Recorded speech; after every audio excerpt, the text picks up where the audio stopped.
Serious, private investigators of Reddit, what is the most interesting thing you've encountered on the job? Worked with a pie every once in a while as a second car for surveillance. Surprised me how many people live off lies. Con artist types and scammers, renter scams were very common. Employee theft also very common. Found that employees from a popular drink company were selling pallets of product on the side. The scam was pretty elaborate to account for the missing product. Couple cases of husbands who traveled out for work had multiple families, as in another set of wife and kids. Found that a young rich woman's fiancé not only didn't go to the college he claimed but actually had no degree at all, no job at all, no income at all. Dude would leave the house in a suit and tie and spend most of the day in a diner reading newspapers. Crazy how long he lived off her without her knowledge. Way back in like 1998, we surveilled the house for an older guy who thought his younger wife was cheating on him. I wasn't on this shift, but heard the same story from everyone there. They wired the house and waited in the van behind the back fence. Guy leaves on a business trip. Lady gets dropped home by the chauffeur. He carries her bags into the bedroom. Suddenly, he slaps her hard across the face, knocking her back onto the bed. One of my co-workers jumped out of the van thinking she's about to get hurt. Before he gets to the sliding glass door, he hears over the radio, from the other guy watching the video feed, "Come on back, she likes it." She then proceeded to also bang the pool boy. When my boss informed the client, he just asked how much. Back then camera equipment was expensive, and we rented it. He just wrote a check for $10K on the spot. My boss checked in with him later and said the old guy had a private collection of VHS tapes. So, there's that. I was living in Tokyo. Someone posted an ad looking for someone to do some investigative work. I was broke and interviewed for a job despite not knowing anything about private investigation. A Japanese woman who spoke good English had a crush on a white guy. She wanted someone to investigate where he hung out, then befriend him, then introduce him to her. I declined the job. But later on she hired me to do some marketing work for her.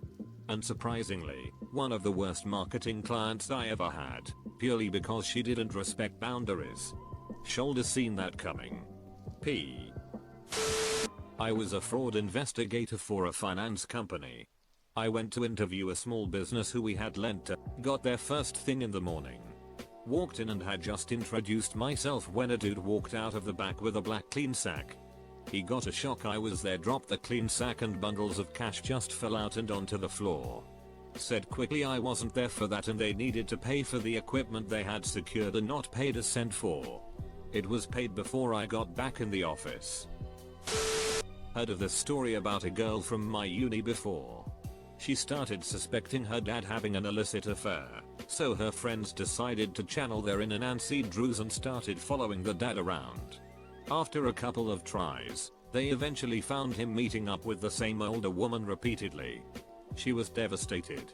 One day, she decided that she was going to confront the two of them but didn't want to make it into a public spectacle. She decided to follow them to the woman's place. She was so confused because she was following them back to her own house. Turns out, the dad bought the mistress a house in the street right behind theirs. Dad also has another daughter 2 years younger than her and named the daughter the exact same name as her. Former pie, about 30 years ago. For me, the amount of people faking disability claims was huge. It made up at least 70% of our cases, but it was also easy to prove, way more than other types of cases. Normally, we'd just hang outside their house and wait for them to take groceries out of their trunk, walk down their porch steps, etc. But one hilarious case that I will never forget was the one where a man claimed he hurt his shoulder and lost movement of his right arm as a result. We waited outside his house, and on day one he came out and got into his car. So we followed him to the batting cages where we recorded him swinging a bat all day. My work partner and I were watching a guy who was cheating on his wife. We were at a restaurant where they were eating dinner together. Had snuck over to his car to put a GPS tracker underneath the fender. At the same time there was another pie team working to put a pie tracker on the girlfriend's car lol. We never made contact with the other team. but we sort of gave each other just a wink and a nod. Turns out they worked at the same hospital and we're each cheating on their spouses with each other, but we're also cheating on each other with multiple other people. It was a hot mess and a lot to keep track of. I was slightly involved in an investigation by a private investigator. Involved in that he contacted me twice. First, by accidentally getting gas at the pump next to me in a not too new, appropriately dirty truck and starting a conversation about hay that led to him eventually asking indirectly about the subject of the investigation, who was a not too close neighbor. My impression at the time was that he was a slightly awkward, but friendly, person just trying to get some feed for his animals. A few weeks later, he stopped by my farm. Different personality. Polite, efficient and direct, driving a typical fleet sedan. Mentioned the previous encounter and explained he was conducting an investigation which was complete. He was just following up to see if I had any comments about the guy in the event it went to court. Turns out he was on disability due to painful neck and back injuries that caused weakness in his arms, rendering him unable to work as a plumber. Selling hay in 80-pound bales which he was recorded throwing onto a wagon several hundred times over the course of the investigation. The investigator was impressive. My first contact with him left me thinking he was totally harmless. My second showed him to be a competent person. It was an interesting experience. Working for an insurance company in the IT department and created a secured file server for our disability insurance investigator to upload video. Worked closely with him so I got all the stories. Primarily just catching people who were 100% disabled building fences, and loading bags of groceries and walking them up 2 flights of stairs. Just doing things they physically said they cannot do. A good friend was self-employed and had full insurance cover just in case. He did get injured while working and couldn't walk unaided for months. It turned out that his business owner's compensation insurance was subject to a very high percentage of fraudulent claims, so PI investigation was normal. Picture a street of a better class of middle-income houses. Good weather and my friend working in his yard doing landscaping by sitting down and dragging his injured leg along. He did this for hours every day. Each day, at lunchtime, he would get up on his crutches, hobble over to the car where 2 investigators were watching and filming him, and offer them to come into his house to have coffee or a cold drink. Every day for 3 weeks, 21 days. They angrily refused each time. After the 3rd week the observations dropped to 1 or 2 spot checks each week for the months he needed to get back walking. We guesstimate the cost of the investigation was way more than the insurance payout. A weird dad paid us thousands and thousands to watch his daughter during her first 2 years of college. Went to her tennis matches, friended her from various sock puppet accounts, ate at the restaurant she worked at, etc. Certainly not the strangest case or circumstances, but one where I've been tempted in the years since to reach out and let her know of the insane invasion of privacy. My story is about hiring a PI.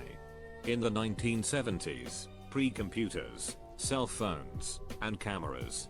Managed a car rental place in Canada and had a long-term rental not come back. Local people, so I contacted a name I had in an old file. Guy comes in, jeans and a t-shirt, young, not even 30. I explained we had little to no information, credit card, home address and names. He found them living in a hotel in San Francisco and he did it within 2 days. Still think about how the hell he did that. Truth story. Hired to watch someone who had been the victim of repeated, serious vandalism. Because of reasons, it was thought to be related to Drew Gus or organized crime, possibly a scheme to sell protection. What we found by watching the victim was tons of Drew Gus, organized crime connections, and revealed the mayor of a small city to be having an affair with someone well connected to the drug trade. As to the vandalism, an ex-boyfriend was eventually caught in the act. It had nothing to do with the Drew Gus and crime. Edit BC this blow up. It was a very small city. If you're not from the area you've probably never heard of it. My memory is that the mayor was eventually outed for the affair a few years later and that neither the city nor local media really cared. Small city, basically a town. I think maybe it also wasn't much of a secret.